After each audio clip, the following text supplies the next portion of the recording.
요한복음 6장 1절부터 13절까지 말씀 교독하겠습니다. 제가 먼저 6장 1절 말씀 봉독하겠습니다. 요한복음 6장 1절의 말씀입니다.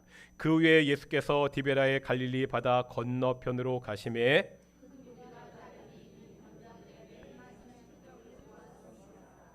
예수께서 산에 오르사 제자들과 함께 거기 앉으시니 예수께서 눈을 들어 큰 무리가 자기에게로 오는 것을 보시고 빌립에게 이르시되 우리가 어디서 떡을 사서 이 사람들을 먹이겠느냐 하시니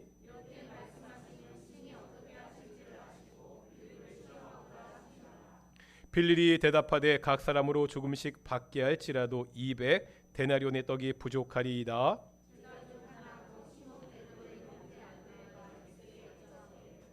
여기 한 아이가 있어 보리떡 5개와 물고기 2마리를 가지고 있나이다. 그러나 그것이 이 많은 사람에게 얼마나 되겠사옵나이까.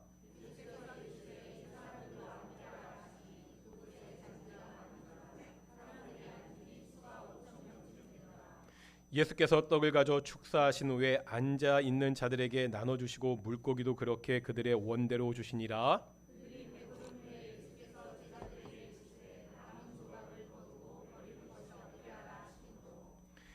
다 함께 읽겠습니다. 이에 거두니 보리떡 5개로 먹고 남은 조각이 12바구니에 찼더라. 아멘. 오늘도 찬양 감사합니다.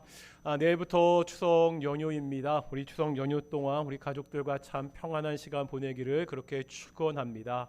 또 먼 길 오가는 우리 동인의 성도들도 많이 있을 터인데 그 먼 길 하나님이 안전하게 인도해 주시기를 그렇게 소망합니다.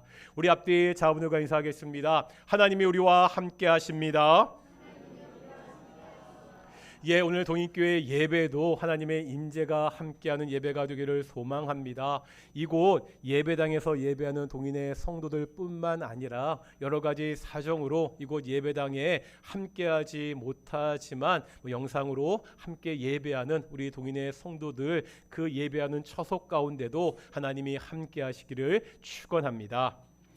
우리가 신약 성경을 읽을 때 당연한 사실이지만 자주 잊는 것이 있습니다. 복음서가 4권이라는 사실입니다. 복음서에는요 예수님의 일생이 나와 있죠. 예수님의 일생을 다룬 책이 4권이 있다는 것은 각 복음서가 조금씩 다른 관점을 가지고 있다는 것입니다.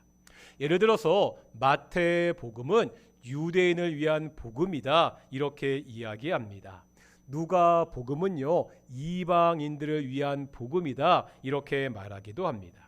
그러다 보니까 사건들마다 어떤 복음서에는 들어있고 다른 복음서에는 들어있지 않는 내용이 있습니다. 한 복음서에만 들어있는 그러한 내용도 있습니다. 예를 들어서 우리가 성탄절에 많이 듣는 동방박사의 이야기는 마태복음에만 나옵니다. 그런데 오늘 본문인 이 오병이어의 이야기는 4가지 복음서, 4복음서에 다 기록되어 있습니다. 이런 경우에 잘 살펴봐야 될 것이 있습니다. 어떤 복음서가 다른 복음서가 다루지 않는 그러한 이야기를 할 때가 있습니다. 그렇다면 이것은 그 복음서를 기록한 저자가 특별히 강조하고 싶은 것이 있다는 말이죠. 요한복음에 나오는 이 오병이어 사건도 오늘 본문의 말씀 내에도 보면 다른 복음서에서 나오지 않는 그러한 언급들이 있습니다.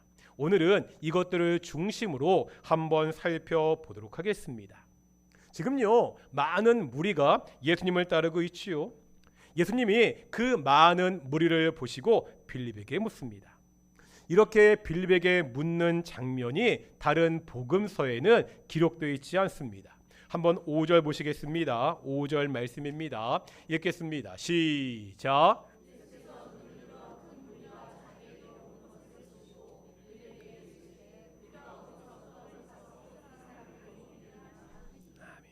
예수님은 지금 사람들이 많은데 어디서 떡을 사서 밥을 사서 이 사람들을 다 먹일 수 있냐고 빌립에게 묻고 있습니다. 그런데 이 예수님의 물음은 단순한 질문이 아니라는 거예요. 왜 그렇죠? 다음 6절입니다. 6절 보시겠습니다. 읽겠습니다. 시작.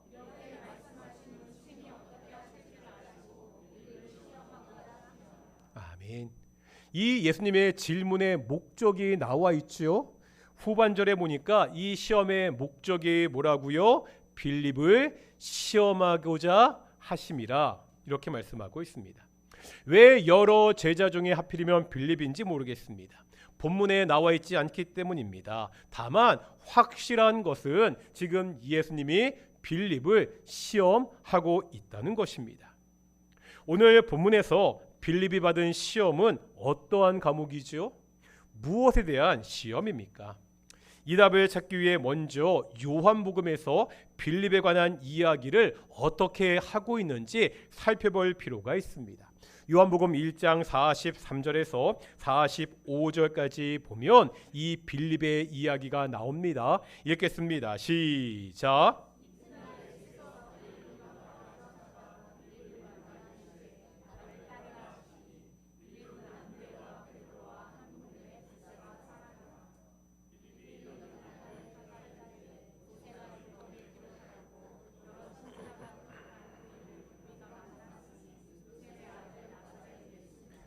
아멘. 여기 43절에 보니까 예수님이 갈릴리에서 빌립을 만나시고 나를 따르라 말씀하시죠. 빌립은 자신이 따르는 것을 넘어서 나다나엘에게도 예수님을 소개하고 있습니다. 45절에 보니까 예수님이 빌립이 소개하는 그 장면이 나오는데 뭐라 소개하고 있죠? 모세 율법에 기록된 자, 여러 선지자가 기록한 사람이다. 이렇게 예수님을 소개합니다.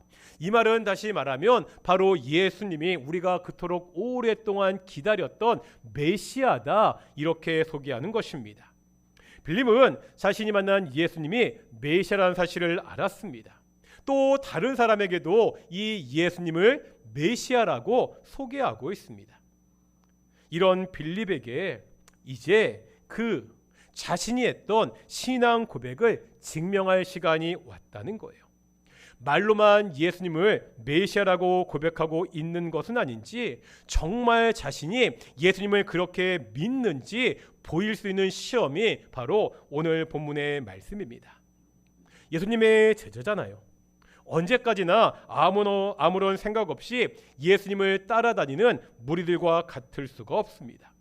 이제 정말로 구체적인 그 현실의 문제를 앞에 두고서요, 어떻게 신앙으로 반응해야 되는지 빌립은 예수님께 보여줘야 됩니다. 우리도 마찬가지입니다. 우리가 예수님을 믿는다고 고백하지요. 찬양할 때 예수님을 구세주라고 고백합니다. 기도할 때마다 하늘에 계신 우리 아버지를 찾습니다. 하늘에 계신 우리 아버지, 이것은 놀라운 신앙 고백입니다. 우리 아버지가 우리의 기도를 들으시는 분이 이 땅을 다스리는 전능하신 하나님이라는 고백이잖아요. 그런데 이렇게 말로만 하는 신앙 고백은 한계가 있다는 거예요. 우리의 신앙을 행동으로 보일 때가 있습니다. 매일 부딪히는 우리 현실의 벽 앞에서 우리의 믿음을 보여야 될 때가 있다는 거예요. 삶이 때로 힘들고 어려울 때가 있습니다. 취직하기 어렵죠. 직장 생활이 만만하지 않습니다. 사업은 더 하기가 힘듭니다. 가정에서도 감당하기 어려운 일이 닥치기도 합니다. 경제적인 문제, 건강의 문제, 관계의 문제가 한꺼번에 들이닥칠 때도 있습니다. 세상에 여러 가지 것들이 우리를 참 피곤하게 하고 어렵게 하고 힘들게 하기도 합니다. 어떻게 이 어렵고 힘든 상황을 이겨낼 수 있습니까? 이럴 때 필요한 것이 말이 아니라 행동으로 우리의 믿음을 보여야 된다는 겁니다. 스톡데일 패러독스라는 말이 있습니다.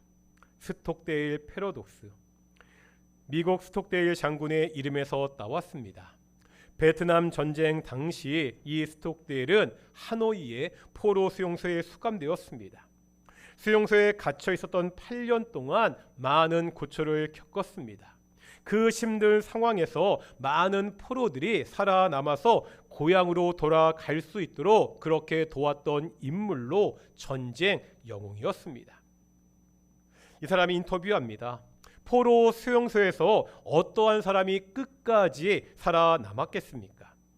그냥 일반적으로 생각하면 현실을 낙관하는 낙관주의자들이 이 힘든 시절을 이겨낼 것 같습니다. 하지만 이 장군은 아니라고 말합니다. 오히려 현실주의자들이 더 많이 살아남았습니다. 낙관주의자들은요, 크리스마스가 다가오면 생각합니다. 야, 크리스마스잖아. 이때는 분명히 미국이 승리해서 우리가 여기서 나갈 수 있을 거다. 주위와 사람들에게 희망을 불어넣었습니다. 하지만 크리스마스가 지나도 아무 일도 벌어지지 않습니다. 그러면 다시 다가오는 부활절에는 이제 부활절이니까 우리가 나갈 수 있을 거야, 이렇게 주장합니다. 하지만 역시 나가지 못합니다. 이런 일들이 반복되고 나가지 못하자 결국 상심해서 많은 사람들이 죽어갔다고 합니다. 하지만 현실주의자들은 다르다는 거예요. 크리스마스 때까지 나가지 못할 것이다, 그렇게 생각합니다. 이게 쉽게 끝날 문제가 아니다, 쉽게 나갈 수 없다는 그 현실을 먼저 인정하고 받아들였습니다. 그렇다고 마냥 절망적으로 있지는 않았다는 거예요. 그러면서도 내가 언젠가는 나갈 수 있을 것이라는 이 믿음을 잃지 않았습니다. 바로 이런 사람들이 결국 마지막까지 살아남았습니다. 이 스톡데일 패러독스는 정말 힘들고 어려운 상황을 어떻게 이길 수 있는가를 보여줍니다. 두 가지가 다 있어야 된다는 거예요. 첫째는요, 눈앞에 닥친 그 어려운 현실을 직시해야 됩니다. 동시에 결국에는 내가 성공할 수 있다는 확신과 믿음을 잃지 말아야 한다는 것을 가르치고 있습니다. 먼저 중요한 것은 냉정한 현실 인식입니다. 그냥 막연하게 잘 될 것이라고 긍정하는 것이 아닙니다. 그냥 잘 되겠지 하고 생각하는 것이 아니라는 거예요. 지금 내가 처한 현실이 어렵다는 것을 그대로 인정하는 것, 이것이 먼저 필요합니다. 하지만 이것으로 그쳐서는 안 된다는 거지요. 그냥 여기서 그친다면 그 사람은 현실주의자가 아니라 비관론자일 뿐입니다. 오늘 본문의 빌립과 안드레를 보겠습니다. 이들도 그들이 처한 현실의 어려움을 정확히 알고 있습니다. 빌립은요, 예수님의 요구가 얼마나 불가능한 것인지를 잘 알고 있습니다. 한번 7절 보겠습니다. 7절입니다. 읽겠습니다. 시작.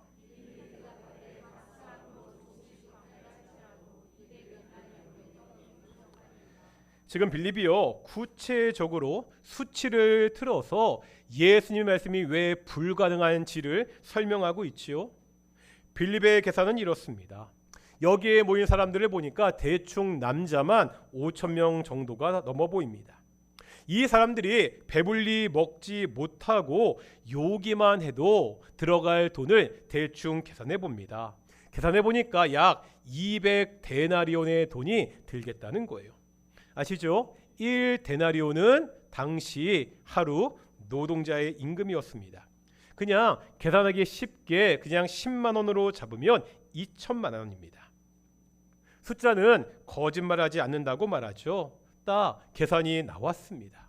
이것은 불가능한 일이라는 거예요. 지금 예수님과 제자들은 돈을 쌓아놓고 다니면서 전도 활동을 하지 않았습니다.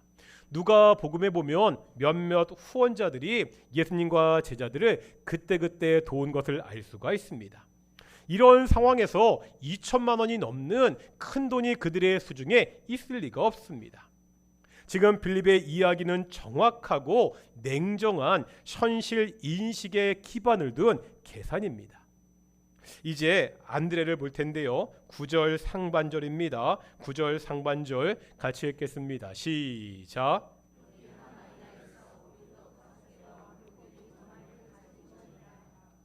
안드레의 현실 인식은 뭐죠? 한 아이가 보리떡 5개와 물고기 2마리가 있다고 예수님께 말씀드리죠. 안드레는요, 이 안드레의 나름대로 현실 인식을 하고 있습니다. 이 많은 사람들을 다 먹이려면 엄청난 돈이 필요하다는 사실을 알았습니다. 그런데 여기서 한 가지 해결책은 있습니다. 모인 사람들이 그나마 무엇인가 스스로 준비한 것이 있다면 그것을 가지고 한번 어떻게 해볼 수 있습니다. 하지만 지금 안드레의 이야기는 이 희망마저 꺾어놓고 있습니다. 가진 게 뭐라고요? 사람은 5천인데 지금 있는 것은 떡 5개와 물고기 2마리뿐이 없다는 거예요. 이것은 단지 부정적인 이야기가 아니라 상황을 절망으로 만드는 이야기입니다. 상황이 아무리 힘들어도 무언가 조그만 길이나 희망이 있으면 사람들은 힘을 얻을 수 있습니다. 하지만 안드레의 마지막 말은 이 작은 희망마저 꺾어놓습니다. 이제 9절 하반절인데 뭐라고 이야기합니까? 읽겠습니다. 시작. 이게 가능하겠습니까?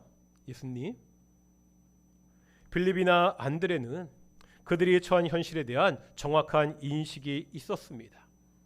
그들이 처한 현실이 얼마나 어려운지 잘 알고 있었습니다. 하지만 이들에게 한 가지 없는 것이 있죠. 그게 뭐라고요? 바로 믿음입니다.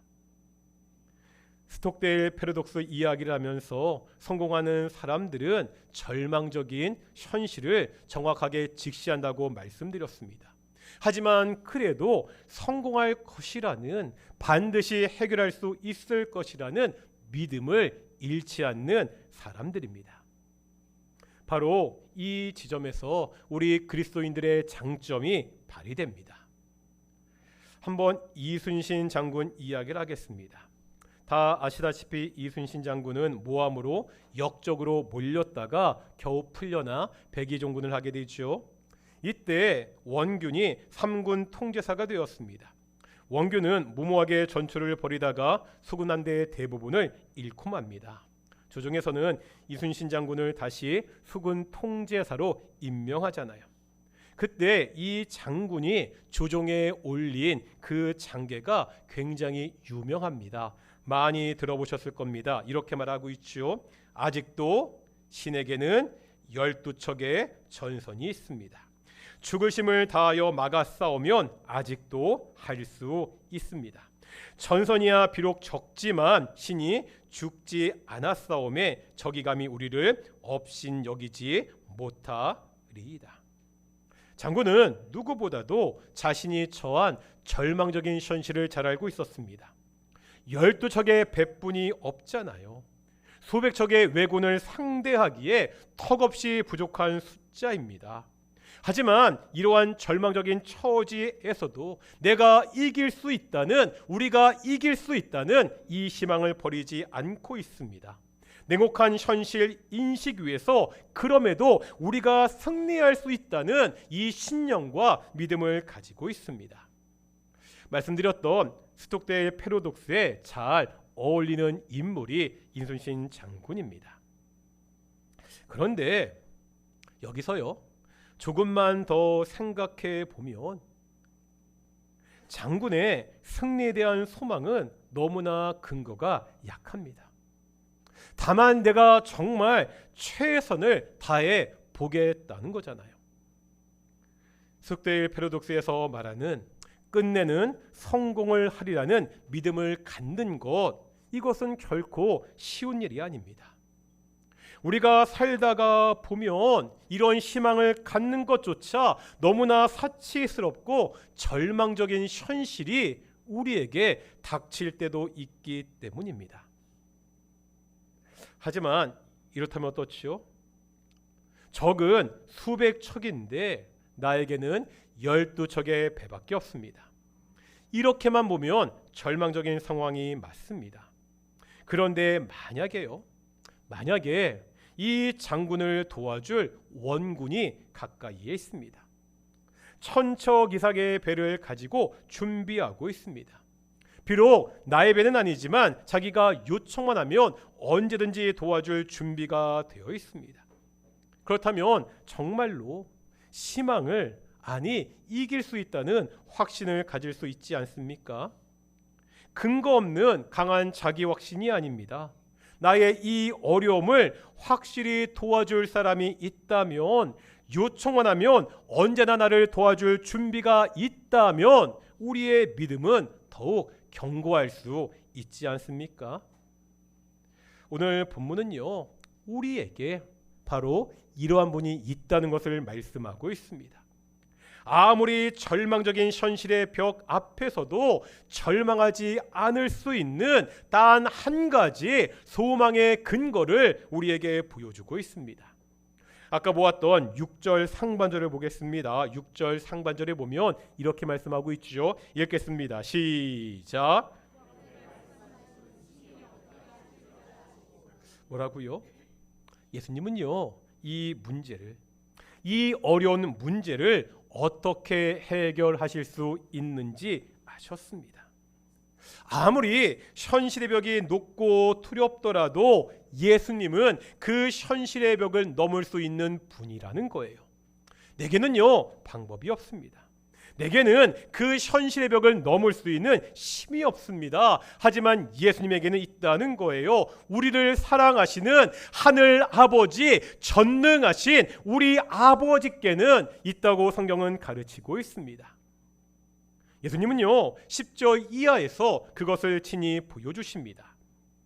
다른 복음서에 보면 예수님의 명을 받은 이 제자들이 사람들에게 떡을 나눠주고 있습니다. 하지만 오늘 본문 11절 보시겠습니다. 11절입니다. 읽겠습니다. 시작.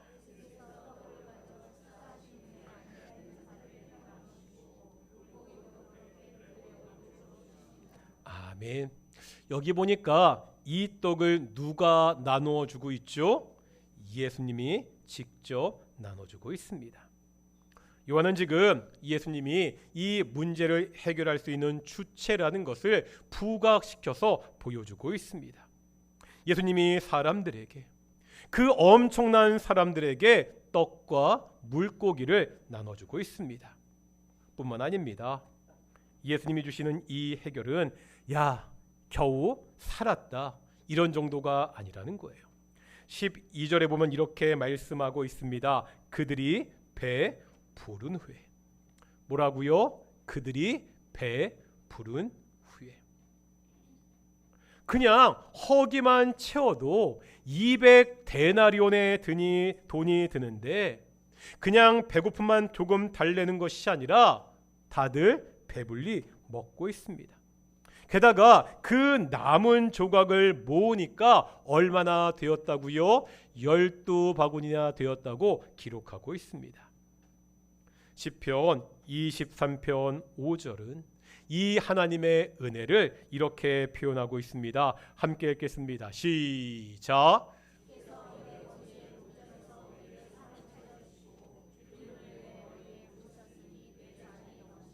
아멘. 기름을 내 머리에 부으셨으니. 다음 뭐라고요? 내 잔이 넘치나이다.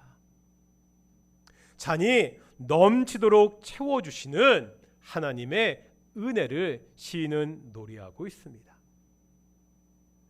우리에게 힘든 상황이 있습니까? 도저히 넘을 수 없는 것 같은 현실의 벽이 우리를 가로막고 있습니까?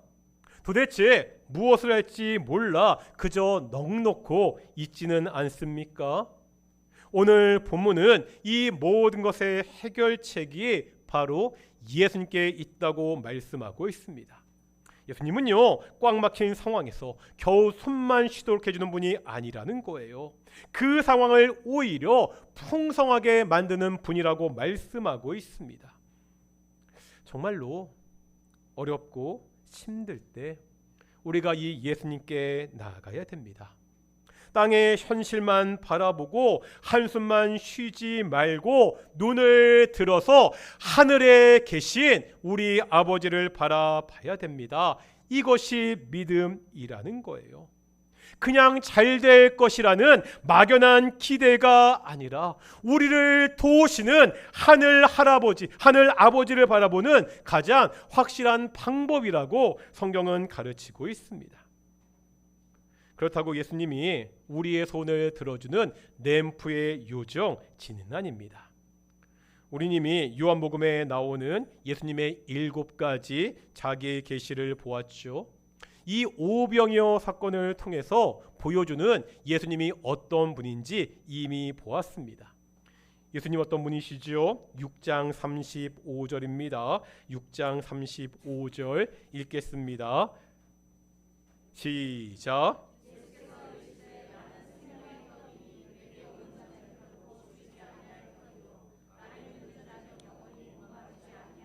아멘.